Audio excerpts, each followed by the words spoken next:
I was always very like focused on boys finding me attractive. Like it was like my #1 goal in life, and I don't know what led that. I think it was a combination of being like bullied when I was younger and like my dad not being around as much, but it was just like a serious like goal of mine, which was really just, I don't know.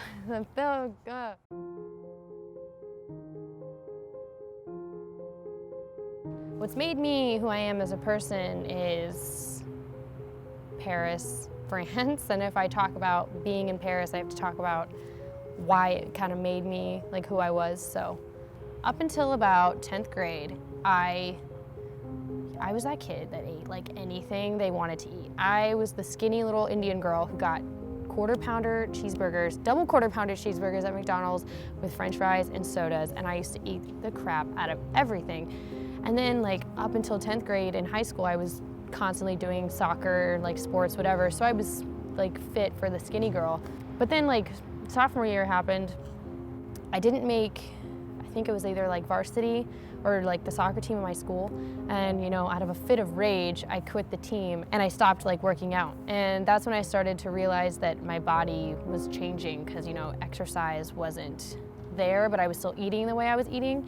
And that, coupled with the fact that my mom's always been on these like diets off and on, led to me like developing this mindset that I needed to always control what I ate, and I needed to watch how I was looking. And it was like hardcore, unnecessary type of dieting for like a 16-year-old. It grew into like a type of obsession. I would not like veer from it. Like I wouldn't veer from eating like 1,000 calories or 1,200 calories a day. But then it got so bad that I was like, 1,200 is too much. I'm gonna limit it to 1,000. And I remember, this is when I started to know something was really wrong, is that if I went over 1,000, I would like seriously hate myself. And then not even to mention that, I mean, I'm not like obese or anything. I'm not too skinny. I'm not too like overweight or anything. But I would just look in the mirror at myself and be like, I hate you. You're disgusting. No one's gonna love you type thing. And that's like a really shitty mentality to have when you're only like just now growing up and finding yourself. And that's where Paris comes in. Long story short, I studied abroad and I had legit anxiety about what I was gonna eat there. And when I got there, I